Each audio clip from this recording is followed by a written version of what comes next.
Hallo allemaal!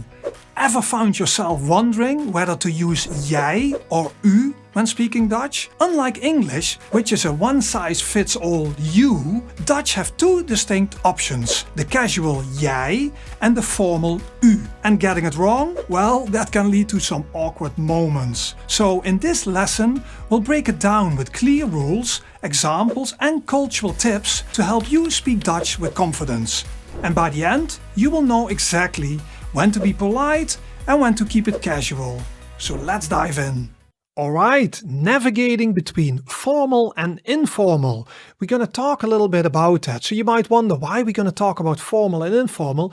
The reason is because in Dutch, when you approach someone and you talk and you use the word you, in English we only have you, in Dutch we have two forms for that. So the forms are, one is formal and the other one is neutral to informal, right? In French and in German you have two formal and informal versions, but in English you only have you. So let's explain and you will get it what I mean.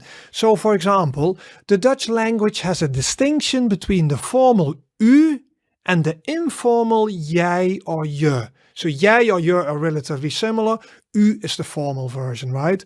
So generally, younger staff, for example, in supermarkets and casual restaurants, will use jij or je when addressing customers.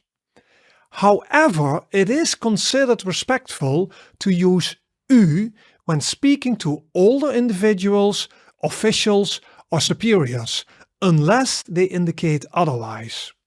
So after getting to know each other better, switch to a less formal form of address. So in the beginning, when you get to know someone and it's an older person that is in a superior position or something, you address them formally. But when you get them to know better, that will change and you will use the less formal version. So for example, one of the persons, the person you are talking or I am talking, I can say to you, laten we je zeggen. Ik heet Ramon. So let's say je. My name is Raymond, right? So that means somebody is approaching me maybe and says u to me. And I feel like, oh, you know, I want to talk in the je form. I want to talk less formal. So I say, laten we je zeggen. Ik heet Ramon. So that would be a way in how you can show in the conversation that you want to talk less formal. Or if he or she is a superior and older and you feel at ease, you could also ask it. And you can say, mag ik je zeggen? May I talk informally to you? So it doesn't mean like an informal conversation, but it just means let's approach each other on a neutral level. And many people will be okay to that. So, mag ik je zeggen? Mag ik je zeggen? So, a general rule you can keep in mind, and of course it can always change, right? There's always exceptions. So using the formal u when addressing anybody who is older than 30 or in a superior position is generally seen as polite. So you never go really wrong if you use u to somebody who's older or in a superior position. And then later it will work out that said, oh, just say je, right?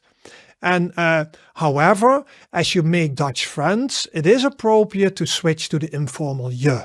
So maybe you start with u, but when you're making friends, you move towards je. And I must say also now in the last years, you see more and more of the usage of je. People tend to walk away a little bit from the formal usage. In general, you see that people tend to get more informal, right? So let me show you some examples of that, of the two different ways. So for example, you can say to someone, hoe gaat het met je? And that means, how are you? Hoe gaat het met je? So that is informal. Then we have the formal way. You can say, hoe gaat het met u? How are you? So that is the formal way of using it, right? So you see the two differences. I'll read it one more time. Hoe gaat het met je? Informal. Hoe gaat het met u? Formal. Then we can also say dank je, dank je. That means thank you, neutral, informal, dank je. Or we can say dank u, dank u. That means thank you, formal.